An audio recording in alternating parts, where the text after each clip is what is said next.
شامی صاحب، ظاہر ہے اب شہری علاقوں میں جو الیکٹیبلز ہیں ان کے مقابلے میں پارٹی ووٹ زیادہ کاؤنٹ ہوتا ہے. اگر لوگوں کچھ روپوش ہیں جو رہا ہوتے ہیں وہ عام طور پر پارٹی چھوڑ جاتے ہیں یا ایک پریس کانفرنس کر دیتے ہیں یا میڈیا انٹرویو دے دیتے ہیں، تو وکلاء کے ذریعے، خواتین کے ذریعے انہیں فیلڈ میں الیکشن لڑوا کر کیسی حکمت عملی رہے گی، جبکہ تحریک انصاف کو یہ کانفیڈنس ہے کہ وہ بہت پاپولر ہے اور بلہ چلے گا؟ دیکھیے، اگر وکلاء کو اور خواتین کو ٹکٹ دیے جاتے ہیں تو یہ تحریک انصاف کے جس وقت ذمہ دار ہیں وہ سمجھ رہے ہوں گے کہ ایک وکلاء کا بہت بڑا پریشر گروپ ہے اور ان کے خلاف کارروائیاں کرنا یا ان کو غائب کرنا کوئی آسان نہیں ہوگا. اور خواتین جو ہیں ظاہر ہے کہ ان کی بھی ایک خاص حیثیت ہے معاشرے میں، تو ان کے خلاف بھی انتقامی کارروائی جو ہے وہ آسان نہیں ہوگی. تو یہ تدبیریں تو سب وہ سوچ رہے ہیں، لیکن بنیادی بات یہ تھی کہ اگر وہ حالات کا جائزہ لیتے، اپنی غلطیوں کا احساس کرتے اور دوسری سیاسی قوتیں جو ہیں ان کے ساتھ کوئی سلسلہ جمبانی شروع کرتے اور ایک وسیع تر اتفاق رائے ہوتا، تاکہ انتخابات جو ہیں ان کے قواعد و ضوابط پر، ان کے ماحول پر، ان کے معاملات پر، تو یہ زیادہ بہتر ہوتا. پی ٹی آئی نے سیدھا راستہ اختیار نہیں کیا، وہ پیچیدہ راستہ اختیار کر رہی ہے. اور اس وقت یعنی ایسی کوئی صورت نہیں ہے کہ آپ یہ کہیں کہ اس کے کھمبے کو بھی ووٹ پڑ جائے گا. ٹھیک ہے، ان کا ایک ووٹ بینک موجود ہے، لیکن وہ فیصلہ کن ووٹ بینک ہوگا اور وہ کوئی بھی کینڈیڈیٹ ہو اس کے حق میں سارا ووٹ پڑ جائے گا. یہ ایک بہت بڑا دعویٰ ہے جس کی صداقت جو ہے وہ تو ٹیسٹ ہوگی انتخابات کے دن، لیکن یہ دعویٰ بہت بڑا ہے. تو میرا خیال اگر زمینی حقائق کا ادراک کرتے ہوئے اور اعتراف کرتے ہوئے کوئی حکمت عملی بنائی جائے تو وہ زیادہ بہتر ہوگا، اور پی ٹی آئی کے اپنے لیے بھی اور اس کے ذمہ داروں کے لیے بھی. لیکن اگر وہ اسی طریقے سے صرف اپنے تصوراتی معاملات میں الجھے رہیں گے تو پھر میں نہیں سمجھتا کہ وہ مطلوبہ نتائج حاصل کر سکیں گے جو اس وقت ان کے ذہن میں ہے یا جس کی وہ آرزو کر رہے ہیں.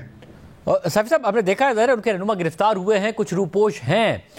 مگر یہ جو اسٹریٹجی ہے ظاہر ایک ان کا کانفیڈنس یہ ہے کہ خیبر پختونخوا میں ہم بہت پاپولر ہیں، تو وہاں پر جس کو ٹکٹ دیں گے اگر ہمارے لوگوں کو باہر نہیں آنے دیا گیا وہ جیت جائے گا. اور پنجاب کے شہری علاقوں میں لاہور سمیت ہم بہت زیادہ پاپولر ہیں جہاں پر الیکٹیبل سے زیادہ پارٹی کا ووٹ چلے گا. تو آپ کے خیال میں یہ ایک ایسی حکمت عملی ہے جو بڑی چیلنجنگ ثابت ہوگی اور پی ٹی آئی ایک ٹف ٹائم دینے میں کامیاب ہوگی؟ شاہزیب، ایک بات تو کلیئر ہے کہ پی ٹی آئی کے جو رہنما باہر پھر رہے ہیں تو اور ان کو گرفتار نہیں کیا جا رہا ہے تو وہ اسکرپٹ کے مطابق باہر پھر رہے ہیں، ورنہ اگر کوئی جینون عمران خان کے ساتھ کڑا ہے تو پھر وہ باہر نہیں ہے. اسی طرح بعض روپوش بھی اسکرپٹ کے مطابق روپوش ہے، اور جس میں خود ان کے سابق چیف آف سٹاف شبلی پرہاز صاحب بھی شامل ہے. ایک بات. دوسری بات، لوگوں سے ووٹ لینا اور نوٹ لینا، اس میں زمین و آسمان کا فرق ہے. سیاستدان کی نظر ہوتی ہے اور الیکٹیبلز کی نظر ہوتی ہے ووٹ پہ، اور وکیل کی نظر ہوتی ہے نوٹ پہ. آپ ذرا چیک کریں کہ ان میں سے کتنے لوگ ہیں کہ جو عمران خان کے کیسز مفت لڑ رہے ہیں. پھر آپ دیکھیں کہ ان کے وکلاء کی ٹیم کوئی قیادت تو کر رہے لطیف کوسا اور اعتزاز احسن، اور وہ دونوں تو پیپلز پارٹی کے ہیں. اور آپ نے یہ بھی دیکھا ہوگا کہ ماضی میں بڑے بڑے نامور وکلاء وہ بھی اگر پارلیمنٹ میں آئے ہیں تو اکثر سینٹ کے راستے سے آئے ہیں. اور پھر ان کے وکلاء کی تو یہ حالت ہے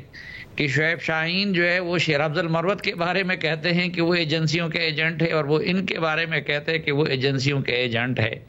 تو پہلے تو میں سمجھتا ہوں کہ یہ وکلاء، وکیل ہونا الگ بات ہے، فیسیں لینا الگ بات ہے، عدالت میں مقدمات لینا الگ بات ہے، اور عوام سے ووٹ لینا یہ کوئی آسان کام نہیں ہے. ووٹ لینے کا فلسفہ بالکل الگ چیز ہے، اور جس میں برادری بھی کاؤنٹ کرتی ہے، جس میں بندے کے ماضی بھی کاؤنٹ کرتے ہیں. اس کے لیے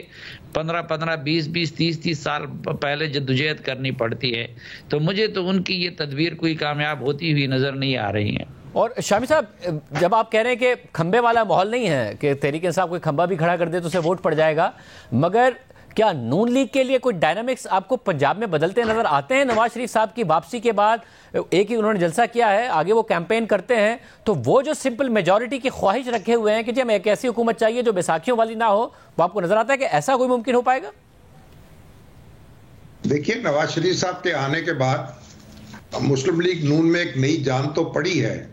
اور جو ٹکٹ حاصل کرنے والے ہیں ان کی بڑی تعداد ہے جنہوں نے درخواستیں دی ہیں، اور ایک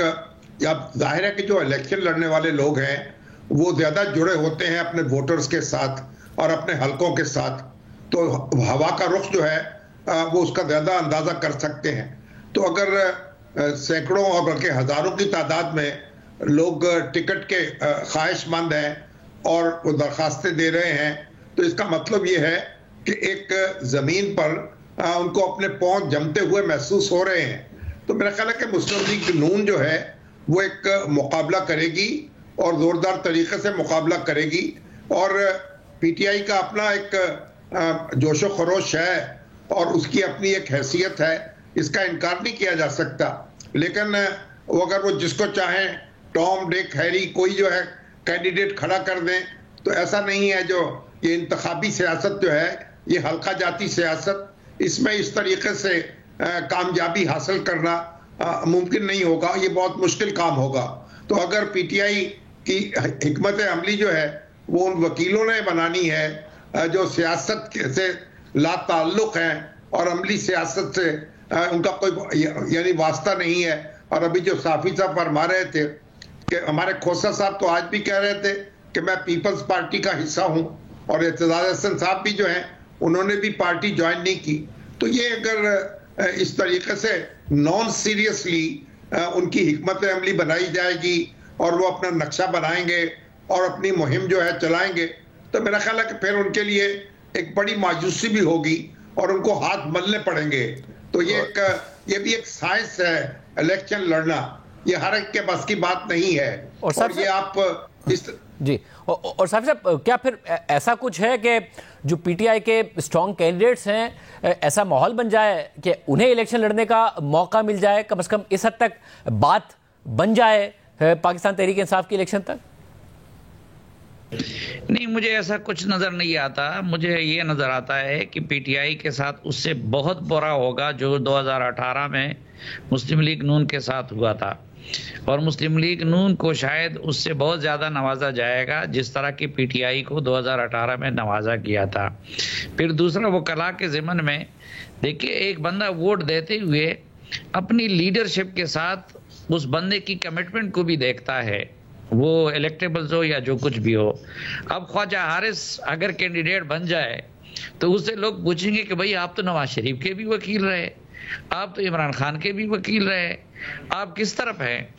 اسی طرح یہ سلمان اکرم راجہ صاحب اگر کینڈیڈیٹ بن جائے تو ان سے کہیں گے کہ بھئی آپ تو پیسے اور فیس لے کے نواز شریف کے بھی وکیل رہے، مریم نواز کے بھی وکیل رہے، ان کے بھی وکیل رہے۔ تو وکیل اس معیار پہ کسی بھی صورت وہ دوسرے رستے سے سیاست میں آتے ہیں کہ کسی بندے کے کیس لڑ لڑ کے ان کو اتنا اوبلائج کر لیتے ہیں کہ سینیٹر بن کے اور چور دروازے سے اقتدار میں آ جائیں، لیکن وہ کبھی بھی پاپولر الیکٹیبلز وہ نہیں بن سکتے۔ ہاں، مسلم لیگ نون اور پیپلز پارٹی کو ایک پرابلم ہے کہ پیپلز پارٹی نے پچھلے سالوں میں خود ہی سندھ کے سوا باقی صوبوں میں اپنی پارٹی کا بیڑا غرق کر دیا ہے، اور مسلم لیگ نون نے پنجاب کے سوا باقی صوبوں کو صفر میں ضرب دے کے اپنی پارٹی کا بیڑا غرق کر دیا ہے۔ اور پھر اب نواز شریف جس طریقے سے دولت مندوں کو اور لوٹوں کو اور ان سب کو جمع کر رہے ہیں، اور پھر اس کے باوجود بھی آپ دیکھیں کہ اسلام آباد میں ابھی سے ان کے امیدواروں نے انتظامیہ کو تبدیل کرنا اور وہی جو ان کا روایتی، کیونکہ ان کو اپنے زور بازو پہ اعتماد نہیں ہے۔ تو ٹھیک ہے، ان کی کمزوریاں اپنی جگہ پہ ہیں، لیکن